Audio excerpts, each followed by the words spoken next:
Welcome to BS's Tech-a-Tech video series, where we explore the innovative contributions and thought leadership of our member companies within the European tech landscape. Today, we're excited to have with us IBM, a pioneer in artificial intelligence and a long-standing partner in driving technological advancement. Jean-Marc Leclerc, Director and Head of EU Policies, with us today. Welcome, Jean-Marc. Thank you, Thomas. So, Jean-Marc, let's delve right in.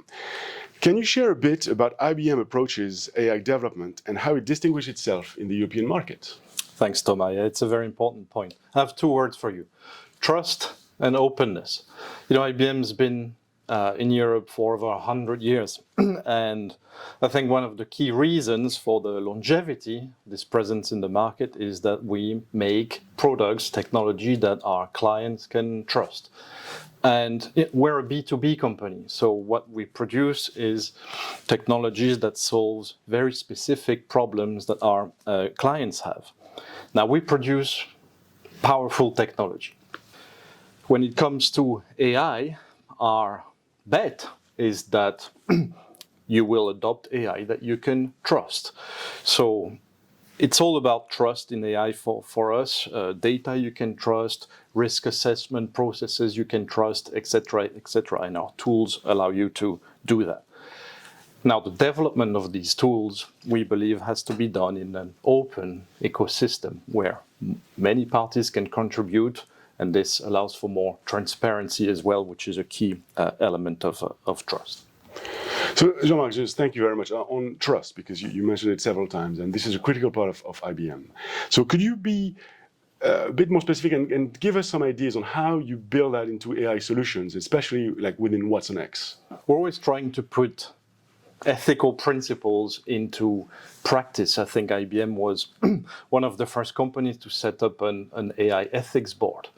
Now, you mentioned Watson X. I think of particular importance for us here is Watson X governance, because it will help organizations manage their data, curate their data, assess their risks, help them comply with regulations like the AI Act. So Watson X governance is really a tool that's very important for us and our customers on the market. How has this rich history in Europe at IBM has shaped your legacy here?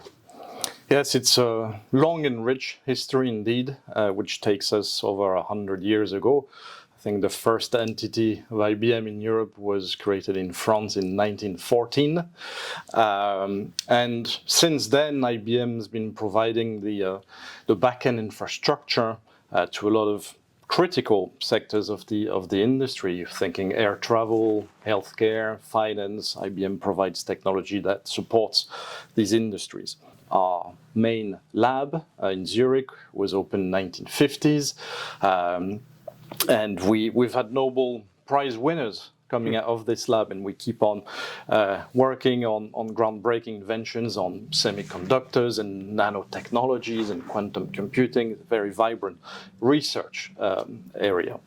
We have our latest announcement is a partnership with Ferrari on data governance. Our latest major investment is a quantum computing data center in Germany. Now, can you explain a little more what you mean when you say, let's regulate the risk, not the technology? Yeah. In the world of AI, the context is key. So it's all about use cases. The point we've been making is that you should not regulate an AI chatbot that gives you restaurant recommendations the same way you would regulate an AI system which is integrated in a nuclear facility, for example. We believe in the need for an AI regulation, but a smart regulation. In your view, what do you think are the key challenges in implementing these AI frameworks across Europe? Of course, with any major piece of EU legislation, the governance of the legislation is very important. The role of national authorities, their coordination, the resources they have to deal with a topic like AI, the coordination at European level. We're paying particular attention to the code of practice on foundation models. That will be extremely important for us to know what obligations we have under the AI Act. And if you look at the AI Act, I think I counted 30 or more possible initiatives, legislative acts, standards, guidelines coming out of the AI Act possibly. So there's a lot that may come in the near future. I mentioned one that is very important, standards. You cannot comply with high-risk requirements under the AI Act without those standards. Now, we're expecting those standards, but we don't have them yet. So, Jean-Marc, as still a lot of work needs to happen, how can European leaders ensure that advancement in AI also benefit various sectors of the economy? This is a very important question. Now we've regulated AI in Europe with the AI Act. I think the key now, the focus for governments must be about adoption of AI. Adoption of AI is still quite low in Europe, so governments and companies have a role to play, but governments primarily are focused on openness. It's very important, and governments have a role to play here in maintaining an open ecosystem for AI in Europe. And by open ecosystem, I mean an ecosystem where you can access data, you can access computing power, all the resources that are needed to develop and deploy AI systems. We're not alone in thinking this.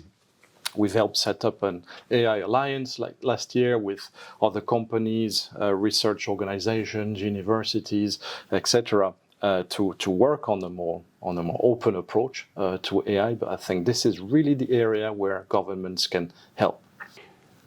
What is a common myth about IBM that you'd like to debunk, and what do you think that is important? I'm still asked if IBM produces laptops. So IBM doesn't make laptops anymore. Okay.